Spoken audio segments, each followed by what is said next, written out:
नमस्कार, मैं सुनीता कथा मंथन में आप सबका स्वागत करती हूँ।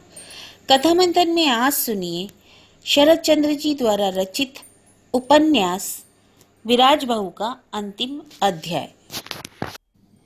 कितने ही दिन बीत गए। विराज पहले दासी वृत्ति करने गई थी, किंतु उसकी टूटी हुई देह काम न कर सकी। गृहस्थ ने विदा कर दिया। तब से भिक्षा ही उसकी उपजीविका है। वह रहा रहा भीख मांगती है, वृक्ष के नीचे पकाकर खा लेती है और पेड़ के नीचे ही पड़ी रहती है। इस वर्तमान जीवन में उसके पिछले जीवन का रत्ती भर भी चिन्ह मौजूद नहीं है। उसके शरीर पर शत छिन्न वस्त्र, जटा बने हुए थोड़े से रूखे बाल, भिक्षा में मिली हुई एक मैली कतरी है। इस समय वैसी ही उसकी देह है, वैसा ही वर्ण, वैसा ही सब।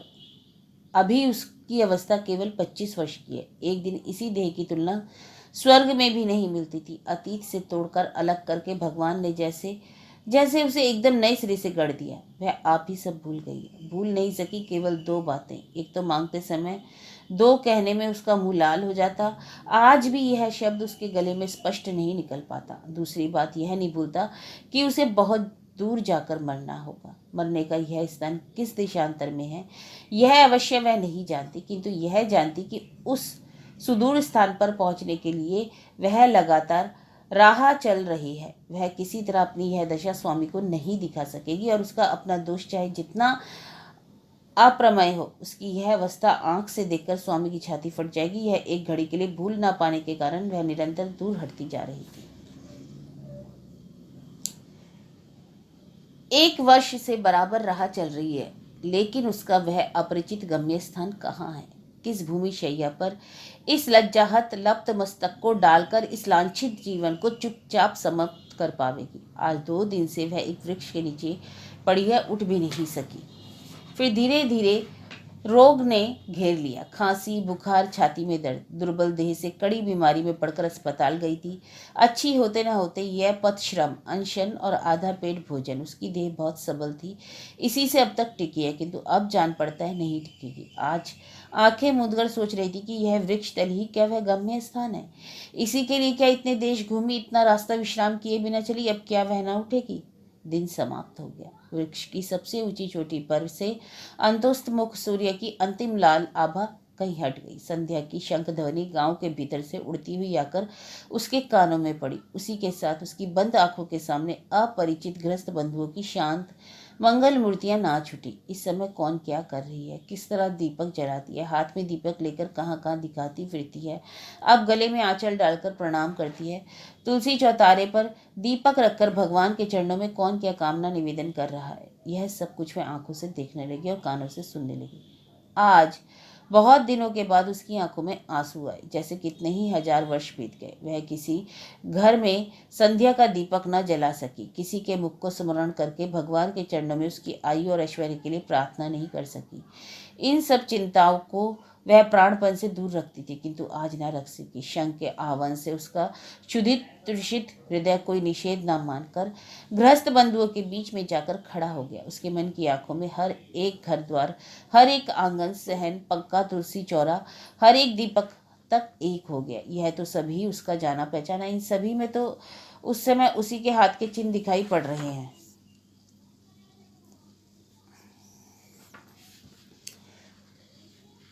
फिर उसे दुख नहीं रहा, भूख प्यास भी नहीं रही, पीड़ा की यातना भी नहीं। वह तन्मय होकर मन ही मन निरंतर उन बहुओं के पीछे पीछे घूमने लगी। जब वे चौके में रसोई बनाने गई और तो वह उनके साथ गई। रसोई बनाकर अपने स्वामियों को भोजन परोसा तो उसने आंखें खुलकर ताका। उसके बाद सब काम धंधा समाप्त करके बहुत रात बीते। जब वे निद्रित पतियों की सेज के पास आकर खड़ी हुई, वह भी पास खड़े होने के लिए कांप उठी। यह तो उसी के स्वामी है। फिर उसकी आंखों की पलक नहीं लगी। एक टक सोए हुए स्वामी के मुख की ओर ताकते रहकर सारी रात काट दी। जब से घर छोड़ा ऐसी एक भी रात तो उसके पास नहीं आई। आज उसके भाग्य में ये कैसा सुख है, निद्रा के जागरण में, तंद्रा के स्वप्न में यह कैसा मधुर नशा यापन है। विराज चंचल होकर बैठ गई। उस समय भी पूरब का आकाश स्वच्छ नहीं हुआ था। उस समय भी दूर पर चांदनी शाखाओं और पत्तियों की संधियों से उतरकर वृक्ष के नीचे उसके चारों ओर हरसिंगार के फूलों की तरह झड़ रही थी। वह सोच रही थी, अगर मैं असती हूँ तो आज वह क्यों इस तरह ऐसे दिखाई दिए? क्या वह यही जता गए कि उसके पाप का प्रायश्चित पूरा हो गया, तब तो एक घड़ी भी गवाए बिना विलंब नहीं कर सकेगी। वह उद्ग्रीव होकर सवेरा होने की राह ताकने लगी। आज की रात सहसा उसकी रुधी हुई दृष्टि को जोर से खोलकर सारे हृदय को आनंद और माधुर्य से भर गई। जब पति से भेंट हो या ना हो, अब तो कोई उसे एक पल के लिए भी उनसे अलग नहीं रख सकेगा। इस तरह उन्हें पाने की राह थी, फिर भी वह वृथा इतने दिन तक उनसे छूटी हुई होकर दुख पाती रही।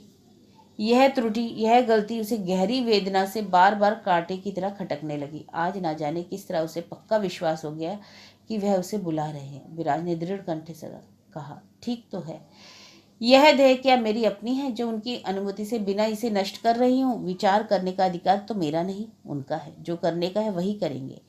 मैं सब बातें उनके चरणों में निवेदन करके छुट्टी पाऊंगी। विराज लौट पड़ी। आज उसकी देह हल्की थी, उसके पैर जैसे कड़ी मिट्टी पर नहीं पड़ रहे थे। मन उसका परिपूर्ण था, उसमें कहीं जरा सी भी ग्लानि ना थी। चलते चलते वह बार बार आवृत्ति करने लगी कि उसकी यह कैसी भयानक भूल थी, यह कैसा अहंकार उसके सिर पर सवार हो गया था। यह क्रूप कुत्सित मुख दुनिया भर के सामने बाहर करने में जो लज्जा नहीं हुई, लज्जा हुई केवल उनके निकट जिनके आगे प्रकाश करने का एकमात्र अधिकार उसकी 9 वर्ष की अवस्था में विधाता ने स्वयं निर्दिष्ट कर दिया था। पूटी अपने दादा को घड़ी भर भी विश्राम नहीं लेने देती। पूजा के दिनों से लेकर पूस के अंत तक निरंतर एक शहर से दूसरे शहर, एक तीर्थ से दूसरे तीर्थ को उसे खींचे लिए चली जा रही थी। उसकी उम्र अभी थोड़ी है, देह सुस्त और सबल है, कौतूहल की असीम है। उसके साथ बराबर पैर बढ़ाए चलना नीलांबर के बूते के बाहर है। वह थक गया, यह भी समझ नहीं पाता कि कहीं बैठकर कुछ विश्राम कर लेने की इच्छा उसे क्यों नहीं होती। क्यों उसकी सारी देह अपने घर की ओर उन्मुख होकर दिन रात भाग भाग किया करती है। क्यों उसका मन अपने देश, अपने गांव लौटने को दिन रात रो रो कर फरियाद करता है। देश में या गांव में क्या है, ऐसे स्वास्थ्यकर स्थान में मन क्यों नहीं लगता। छोटी बहू बीच बीच में पूटी को चिट्ठी लिखती है, उसमें भी कोई ऐसी बात नहीं रहती, तो भी उसी वन जंगल से लगातार आकर्षण से उसकी शीर्ण देह कंकाल सार होने लगी। पूटी चाहती थी कि दादा सब भूलकर फिर पहले जैसे हो जाएं, वैसे ही स्वस्थ, सदा प्रसन्न, वैसे ही हर घड़ी गाते गुनगुनाते, वैसे ही कारण अकारण खुलकर जोर से हंसने के अक्षय भंडार। लेकिन दादा उसकी सारी कोशिशों को निष्फल बना रहे हैं। पहले पूटी ने ऐसा नहीं सोचा था, वह हताश नहीं हुई थी, समझती थी और 2 दिन बीते सब ठीक हो जाएगा। किंतु 2 दिन 4-5 महीने बीत गए, कुछ भी तो ना हुआ। घर छोड़कर आने के दिन मोहिनी की बातों से, व्यवहार से विराज के ऊपर उसके मन में एक करुणा का भाव जाग उठा था। उसकी बातों पर विश्वास भी किया था। यदि उसका दादा ठीक हो जाता तो बचपन की बातें याद करके वह शायद मन ही मन विराज को संपूर्ण रूप से क्षमा भी कर सकती। वास्तव में क्षमा भी करने के लिए, उसी भाभी को थोड़े मधुर भाव से स्मरण करने के लिए एक समय वह आप भी व्याकुल हुई थी। लेकिन वह सुयोग उसे मिलता कहाँ है, दादा कहाँ ठीक होते हैं।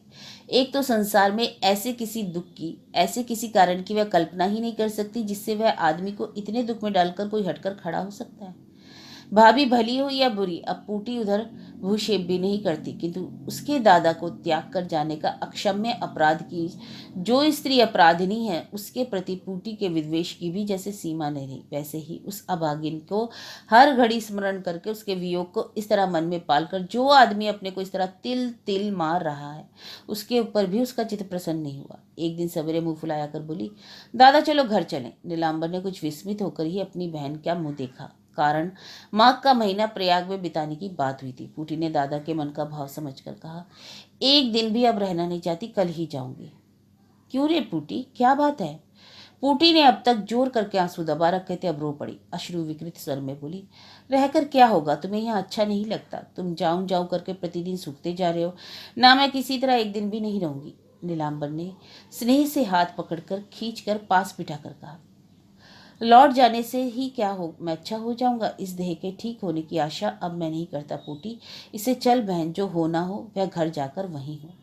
दादा की बात सुनकर पूटी और अधिक रोती हुई बोली, तुम क्यों उसे हमेशा इस तरह याद करते हो? सिर्फ सोच सोच कर ही तो ऐसे हुए जा रहे हो ना। तुमने किससे कहा कि मैं उसे हमेशा याद करता हूँ? कौन कहेगा, मैं खुद नहीं जानती। नीलांबर, तू उसे याद नहीं करती? पूटी ने आंसू पोंछकर उद्दत भाव से कहा, ना, नहीं याद करती। उसे याद करने से पाप लगता है। नीलांबर चौंक पड़ा। क्या होता है? पाप होता है पाप, उसका नाम लेने से मुंह अपवित्र होता है, स्नान करना पड़ता है। कहते कहते उसने विस्मय के साथ देखा, दादा की स्नेह से कोमल दृष्टि पल भर में बदल गई। नीलांबर ने बहन की ओर मुंह करके कठिन स्वर में कहा, बूटी। सुनकर वह डर गई और अत्यंत कुंठित हो पड़ी। वह दादा की बड़ी दुलारी बहन थी। बचपन से ही हजार अपराध करने पर भी कभी उसने दादा की ऐसी आंखें नहीं देखी, ऐसा स्वर नहीं सुना। इतनी बड़ी अवस्था में झिड़की खाकर शोभ और अभिमान से उसका सिर झुक गया। नीलांबर और कुछ न कहकर वह वहां से उठ गया और तब पूटी आंखों में आंचल देकर फफक कर रोने लगी। दोपहर को दादा के भोजन के समय पास नहीं गई। तीसरे पर दासी के हाथ खाने की सामग्री भेजकर आप आड़ में खड़ी रही। नीलांबर ने ना बुलाया ना बात की। शाम हो चुकी। नीलांबर संध्या जप आदि समाप्त करके पूजा के आसन पर ही चुपचाप बैठा है। पूटी ने चुपके से पीछे आकर घुटने टेककर दादा की पीठ पर मुंह रख दिया। उसका दादा से नालिश करने का यही तरीका है। बचपन में अपराध करके भाभी से डांट खाकर वह इसी तरह आकर फरियाद करती थी। नीलांबर को सहसा यह स्मरण हो आया और उसकी आंखें गीली हो उठी। पूटी के सिर पर हाथ रखकर कोमल स्वर में उसने कहा, क्या है रे? पूटी पीठ छोड़कर बालक की तरह दादा की गोद में औंधी गिरकर मुंह छिपाकर रोने लगी। नीलांबर उसके सिर पर एक हाथ रखकर चुपचाप बैठा रहा। नीलांबर उसके हाथ में उसके केशों को इधर उधर करता हुआ बोला, ना, अब कभी ना कहना। बूटी चुप होकर वैसे ही पड़ी रही। उसके मन की बात समझकर नीलांबर ने कोमल स्वर में कहा, वह तेरी बड़ी है, गुरुजन है, केवल नाते में ही नहीं पूटी, उसने तुझे माँ की तरह पाला पोसा है और तेरी माता के समान हो गई। और लोग चाहे कहें, लेकिन तेरे मुंह से यह बात निकलना घोर अपराध है। पूटी ने आंखें पोंछते हुए कहा, वह क्यों हम लोगों को इस तरह छोड़कर चली गई? वह क्यों गई पूटी, सो केवल मैं जानता हूँ और केवल अंतर्यामी। वह आप भी नहीं जानती थी। उस समय वह पागल हो गई थी। उसको जरा भी ज्ञान और होश होता तो वह आत्महत्या ही करती, यह काम न करती। पूटी ने एक बार और आंखें पोंछकर ऊपरी आवाज में कहा, तो अब क्यों नहीं वह आती दादा? क्यों नहीं आती? आने का उपाय नहीं है बहन, इसी से नहीं आती। इतना कहकर जोर करके अपने को संभालकर क्षण भर बाद ही उसने कहा, जिस अवस्था में वह मुझे छोड़कर गई थी, अगर उसके लौटने की जरा सी भी राह होती तो वह लौट आती, एक दिन भी कहीं नहीं रहती। यह बात तू आप ही नहीं समझती पूटी? पूटी ने मुंह छिपाए रहकर ही गर्दन हिलाकर कहा, समझती हूँ दादा। नीलांबर ने जोश में आकर कहा, तो यही कह बहन, वह आना चाहती है, आने नहीं पाती। यह कैसा दंड है पूटी? सो तुम लोग अवश्य नहीं देख पाते, लेकिन मैं आंखें मूंदते ही देखता हूँ, देखना ही नित्य मुझे खाए डाल रहा है और कुछ नहीं। पूटी फिर रो पड़ी। नीलांबर ने हाथ से अपनी आंखें पोंछ कर कहा, वह अपनी साध की कामना की दो बातें जब तब मुझसे कहा करती थी। एक साध यह है कि अंत समय वह मेरी गोद में सिर रखकर, दूसरी साध यह है कि सीता सावित्री की तरह होकर मरने के बाद उन्हीं सतियों के पास जाए। अभागिन की सभी साधें मिट गईं। पूटी चुप होकर सुनने लगी। नीलांबर आंसुओं से रूधे गले को साफ करके बोला, तुम सभी उसे अपराध लगाते हो, मन नहीं कर पाता, इससे मैं भी चुप रहता हूँ। लेकिन बता बता, भगवान को कैसे धोखा दूं? वह तो देखते हैं कि किसकी भूल, किसके अपराध का बोझा सिर पर लाद कर वह डूब गई। तू ही कह, मैं किस मुंह से उसे दोष दूं?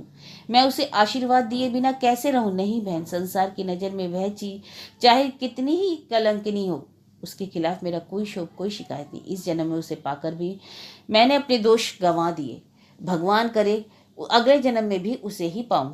आगे कुछ कह न सका। यही उसका गला एकदम रूंध गया। पूटी ने जल्दी से उठकर आंचल से दादा के आंसू पोंछते आप भी रो दी। सहसा उसे जान पड़ा कि दादा जैसे कहीं हटते जा रहे हैं। रोककर कहा, जहां इच्छा हो वहां चलो दादा, लेकिन मैं तुमको एक दिन के लिए भी कहीं अकेला नहीं छोड़ सकती, नहीं छोड़ूंगी। नीलांबर सिर उठाकर जोर से हंसा। विराट जगन्नाथपुरी की राह पर लौट आ रही थी। इसी राह को पकड़कर जब वह मृत्युशैया की खोज में गई थी, तब के उस जाने में और अब इस आने में कितना अंतर है। अब वह अपने घर जा रही है। उसकी दुर्बल देह राह में जितना ही कातर होकर विश्राम की भिक्षा मांगने लगी, उसे अपनी देह पर उतना ही क्रोध और खींच आने लगी। वह किसी भी कारण से कहीं भी विलंब करने को राजी नहीं। उसकी खांसी यक्ष्मा में परिवर्तित हो गई। यह उसे मालूम हो गया कि इसी से आशंका की सीमा नहीं रही कि कहीं वह वहां तक पहुंच ना पावे। लड़कपन से ही उसे यह पक्का विश्वास था कि शरीर निष्पाप ना हो तो कोई अपने स्वामी के चरणों में प्राण त्याग नहीं कर पाती। वह इसी उपाय से मरने के पहले एक बार अपने शरीर की परख लेना चाहती है। उसका प्रायश्चित संपूर्ण हुआ कि नहीं, इस परीक्षा में उत्तीर्ण हो सकने पर वह निर्भय होकर बड़े आनंद से जीवन के उस किनारे पर खड़ी होकर उनकी राह देखती रहेगी। किंतु दामोदर नद से इस पार आकर उसके हाथों और पैरों में वरम आ गया। मुंह में से अधिक मात्रा में खून जाने लगा।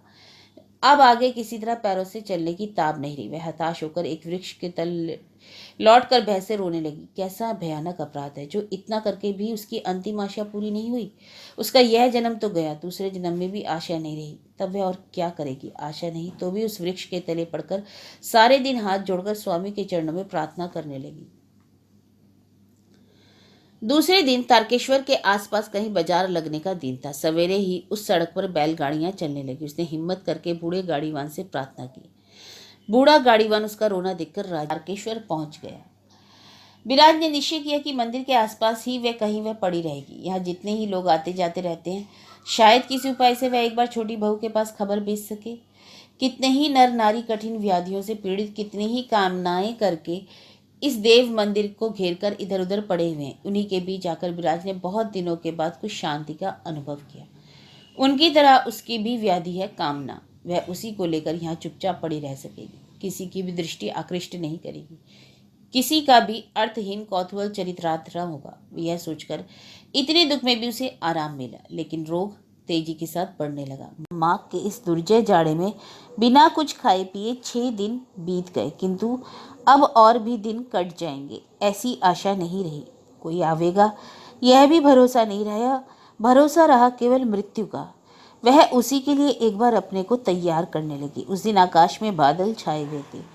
तीसरा पहर होते न होते ही अंधेरा जान पड़ने लगा। सवेरे उसके मुंह से बहुत सा रक्त निकल जाने के कारण उसकी मृत कल्प देह मानो एकदम निशेष हो गई थी। उसने मन ही मन कहा, जान पड़ता है आज ही सब समाप्त हो जाएगा। तभी से वह मंदिर के पीछे मुंह डाले पड़ी थी।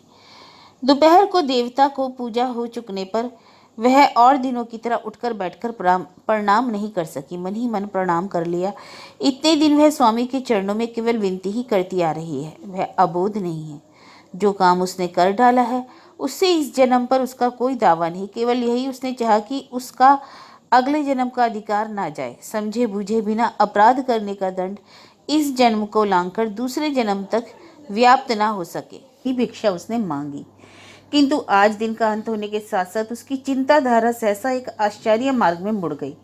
वह भिक्षा का भाव भी नहीं रहा, विद्रोह का भाव दिखाई पड़ा उसके सारे चित्त में भरकर।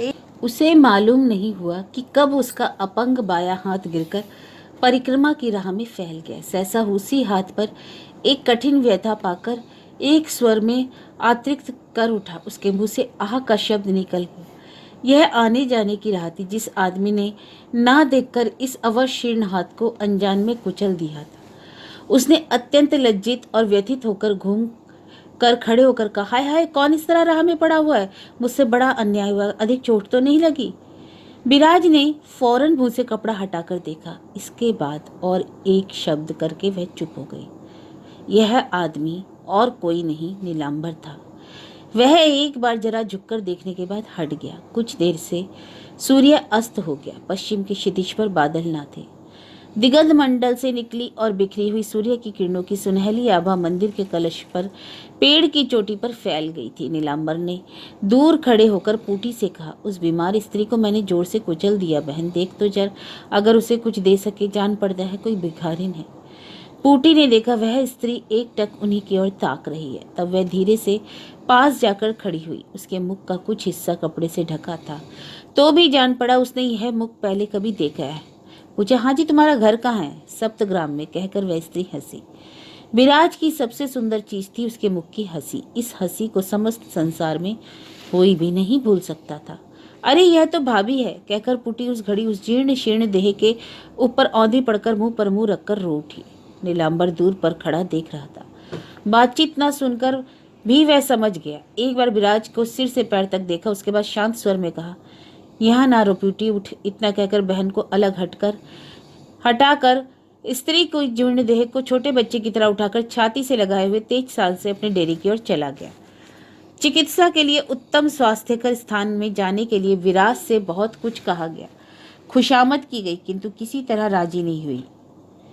घर छोड़कर जाने को वह किसी भी तरह राजी नहीं हुई। नीलांबर ने पूटी को आड़ में बुलाकर कहा, और कितने दिन है बहन, जहाँ जिस तरह रहना चाहे रहने दे, अब तुम और उसे दिख ना करो। तारकेश्वर में स्वामी की गोद में सिर रखकर उसने पहले यही आवेदन किया था कि उसे घर ले चलो, उसकी अपनी शैया पर सुला दो। घर के ऊपर घर की हर एक सामग्री और स्वामी के ऊपर उसकी कैसी उत्कट तृष्णा है, इस बात को तो कोई और आंखों से देखता, वही उसका अनुभव करके रो देता। दिन रात के अधिकांश समय में ही विराज बुखार से बेहोश सी पड़ी रहती है, किंतु थोड़ा सा सजग होते ही घर की हर चीज को गौर से ताका करती है। नीलांबर उसकी शैया को छोड़कर प्राय ही कहीं नहीं जाता और प्राय ही आंखों में आंसू भरे हुए प्रार्थना करता है कि भगवान, तुमने बहुत दंड दिया, अब क्षमा करो। जो मनुष्य परलोक जाने की तैयारी कर चुका है, उसके इस लोक के माया मोह का बंधन काट दो। ग्रह त्याग्नि का ग्रह के ऊपर यह उत्कट आकर्षण देखकर नीलांबर मन ही मन कंठित हो उठा।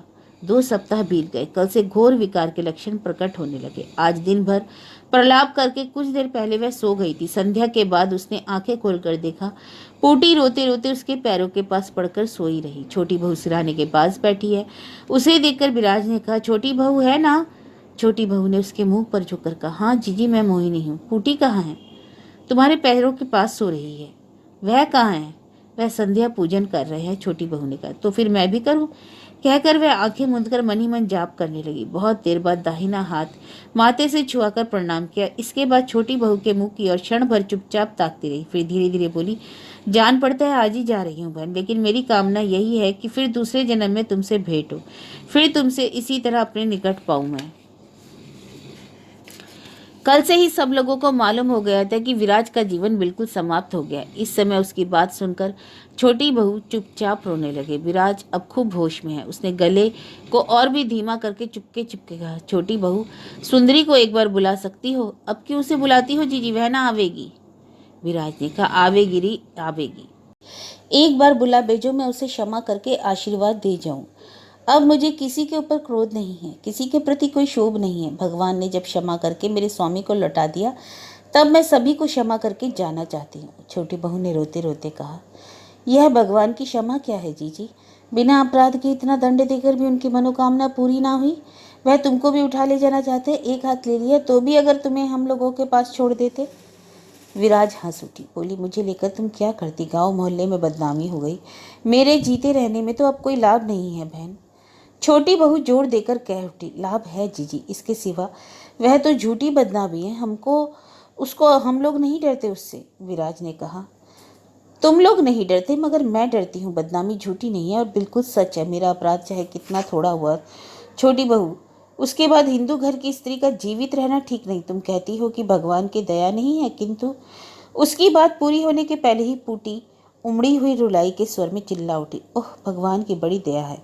अब तक वह चुपके चुपके रो रही थी और सुन रही थी। अब उससे बर्दाश्त न हो सका और वह चिल्ला उठी। रोकर फिर बोली, उनकी जरा सी भी दया नहीं है, उनके जरा सा भी विचार नहीं है। जो असल पापी है उनको कुछ नहीं है और हम लोगों को ही इस तरह दंड दे रहे हैं।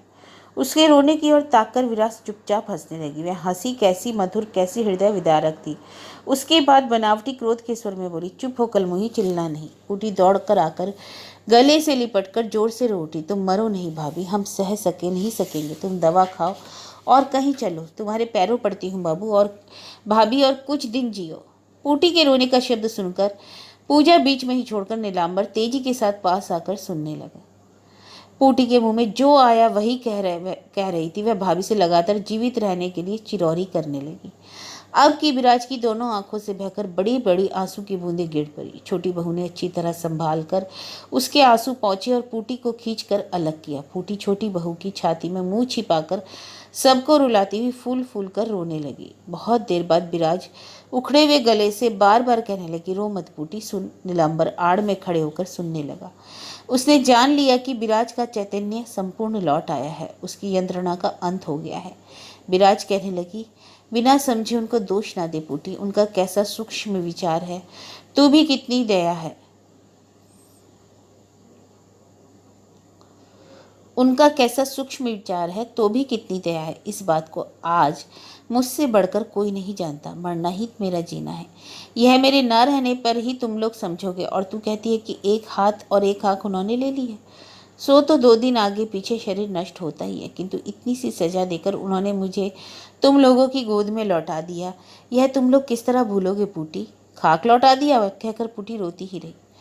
भगवान की दया या सूक्ष्म विचार के एक अक्षर भी उसने विश्वास नहीं किया, बल्कि यह सब उसे घोर अत्याचार और अविचार ही जान पड़ने लगा। कुछ देर बाद विराज ने कहा, पुटी बहुत देर से नहीं देखा, जरा एक बार अपने दादा को तो बुला ले।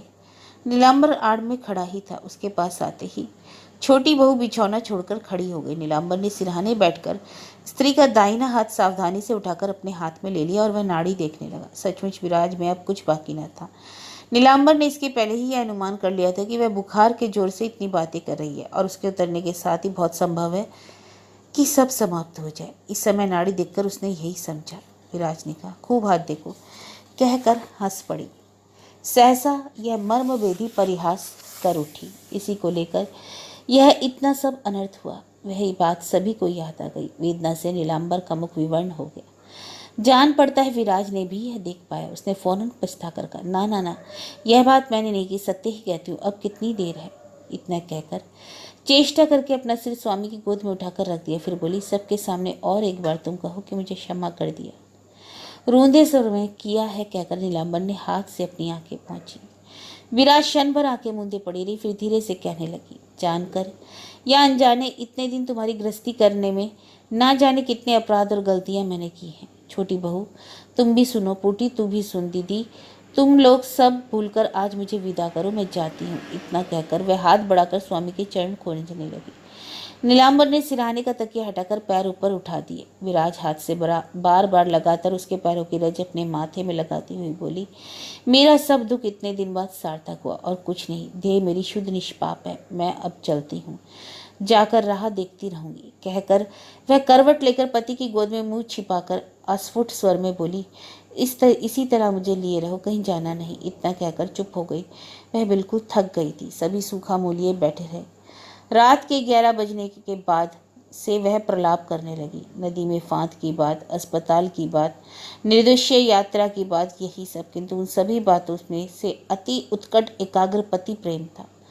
घड़ी भर के भ्रम ने किस तरह उस सती साध्वी को जलाया, पीड़ा पहुंचाई, केवल यही।